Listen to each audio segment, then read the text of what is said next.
आपण जेव्हा पूजा करतो तेव्हा आपल्याला खूप उल्हास वाटतो, आपल्याला पूजा करण्यात आपलं खूप मन रमतं, तेव्हा समजून जायचं की आपण देवाला नाही तर देवाने आपल्याला निवडलं आहे, कारण आपली पूजा देवांना खूप आवडते. तर हाय हॅलो नमस्कार, मी पायल आपलं नवीन अशा व्हिडिओमध्ये तुमचं मनापासून स्वागत आहे. कशा आहात तुम्ही? मस्त असाल, मजेत असाल अशी आशा करते. तुम्हाला श्री स्वामी समर्थ उदे गांबे उदे. तर नवरात्र तुमचं कसं चालू आहे? माझं तर खूप छान चालू आहे. चालू आहे म्हणण्यापेक्षा आता संपत आला आहे आणि आवाजावरून कळत असेल की जरा थोडंसं नवरात्र संपत आलं की आपल्याला तेवढं तर होतच. तर असं पण छान वाटतं, नवरात्र असल्यानंतर खूप पॉझिटिव्ह वाटतं. आणि नवरात्राचा 7वा दिवस म्हणजे 7वी माळा आहे आणि 7व्या माळेला तर आपल्याला खूप विशेष असतं, त्यामुळं मग सगळ्या गोष्टी कराव्या लागतात. आता मी पहिल्यांदा उंबऱ्याचं लेपन, तसं उंबऱ्याचं लेपन मी नवरात्रीच्या 9 दिवस केलं, तर खरंच खूप पॉझिटिव्ह वाटतं. घरामध्ये एकदम अशी नकारात्मकता राहत नाही आणि नवरात्र म्हणलं की तेवढी पॉझिटिव्ह राहतच. आणि खरंच खूप छान वाटलं एवढं हे नवरात्र. आणि या दिवशी केशरी कलर म्हणजे नारंगी कलर होता, तर मग मी रांगोळी ती नारंगी कलर काढला, कारण तो कलर पाहायलाही खूप छान वाटतो.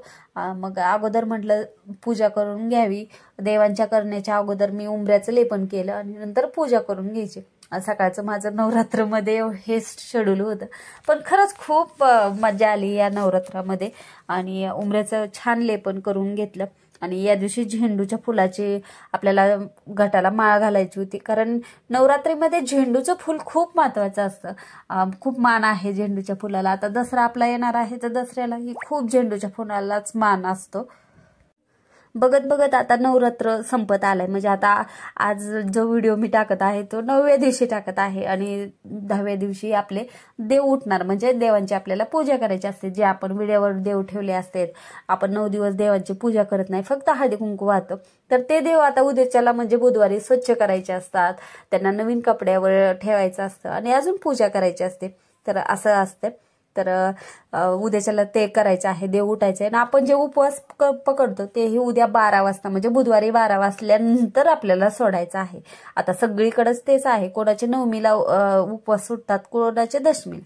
पण आता तर उद्याच आमचे तर उठणार आहेत. तर लेपन करून घेतल्यानंतर आहे ना, मी जे पहिल्या दिवशी जी साडी घटाला घालते ते काढते आणि दुसरी घालते.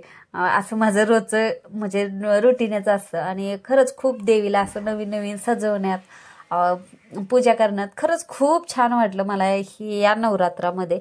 आणि आता संपत आलं त्याचंही थोडंसं वाटतंय, पण उपवास असल्यामुळे थोडंसं आपल्यालाही असं वाटतं की आज आता झालं एवढं. आणि उपवास 8 दिवस काहीच वाटत नाही, फक्त 1 दिवस शिल्लक राहिला की आपल्याला असं थोडंसं लो फील होतं. तर तसं मला आज झालं आहे थोडंसं. पण असं तर छान पूजा मी करून घेतली आणि केशरी कलरची साडी घालायला मला खरंच खूप छान वाटत होतं. आता मी अगोदर मला घातली होती तेव्हा खूप असं काम करायला असं वाटत होतं की पटकन काढावी, जोपर्यंत पूजा करायची दिवसभर. आता मला कुठं जायचं नव्हतं, त्यामुळं मग म्हटलं कामं उरकणार नाहीत, पण म्हटलं जाऊ द्या, नंतर तशीच ठेवली आणि सगळी कामं करून घेतली. तर आता मी देवीची ही पूजा करून घेतली. 7व्या माळेला आपल्याला सगळं करायचं असतं, कुंकुमार्चन करायचं असतं आणि ते मी सगळं करून घेणार आहे आज. आणि नंतर मग ते सप्तशतीचा पाठही मी करते, तर तोही करायचा होता. त्यामुळं मग आणि नवरात्रमध्ये ना काय करावं काय नाही, आणि त्याच्यात आहे ना रेसिपी टाकायची म्हटलं तर माझा उपवास होता आणि मग बाकीच्यांचं खायचं म्हटलं की ते थोडंसं काहीतरी बनवायचं, मग ते त्यांचं त्याच्यातच भागायचं. त्यामुळं मग रेसिपी काही मी टाकली नाही आणि देवांची अगोदर पूजा करून घेतली आणि नंतर मग मी चहा प्यायला घेतला. देवीचे रूप इतकं छान दिसायले, मी तुम्हाला दाखवते. पूजा केली आता मी पूर्ण, तर देवीचं रूप इतकं छान. आणि मी थोडेसे बदल केले तरी पण देवीचं रूप इतकं मस्त दिसतंय. आणि ज्या वेण्या करते ना ते मी घरीच बनवते, तर मला अंदाज येतो की देवीला केवढी मोठी पाहिजे. आणि आज आहे ना मी रांगोळी काढली नाही, तर मला असंच देवीच्या असे शृंगाराच करायचं होतं, त्यामुळं मग मी पिंपळाच्या पानावर ठेवलं, तर ते इतकं छान दिसत होतं. खूप आयडिया मी पाहिली होती. तर खूप छान दिसत होतं. आणि इथं कुंकुमाचे मी काय करते, पहिलं कुंकुमार्चन जे केलेले ना ते खाली पसरवते आणि नंतर दुसऱ्या दिवशी करायचे ते वरी ठेवते. म्हणजे त्याच्यावर आपल्याला कुंकुमार्चन करता येते. श्रीयंत्रावरच करते, कारण श्रीयंत्र हलवता येतं, दुसरं आपल्याला टाक हलवता येत नाही. त्यामुळं मग मी ते श्रीयंत्र तिथंच ठेवले आणि त्याच्यावरच कुंकुमार्चन करते रोज.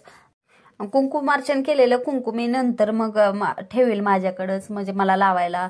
आणि आपण त्याच्यावरच परत परत जे कुंकू वापरणार आहे त्यामुळं जास्त त्याच्यात प्रभाव पडतो. त्यामुळं मग तेच कुंकू वापरणार हे आहे कुंकुमार्चन करताना. तर हे तुम्हाला मी 8व्या दिवसाची दाखवते. 8व्या दिवशी मोरपंखी कलर होता आणि या दिवशी आपल्याला महागौरीची पूजा करायची होती आणि तांबड्या कलरचं फूल व्हायचं होतं. तर या दिवशी मी रांगोळी काढली नाही. तर रांगोळी काढण्याच्या ऐवजी ना हे मी असं छानपैकी शृंगाराचं सामान ठेवलं होतं पिंपळाच्या पानावर. ते दिसायला खूप छान दिसतं. तर त्यामुळं मी तसं केलं होतं. आणि देवीचं रूप असं वेगवेगळं रोज रोज दिसतंय ना, तर खरंच खूप छान वाटते देवी. असं फुल बघितल्यानंतर असं वाटतं आपली पूजा देवीपर्यंत पोहोचली, असं वाटल्यानंतर खरंच खूप मनाला समाधान वाटतं. तर श्री स्वामी समर्थ.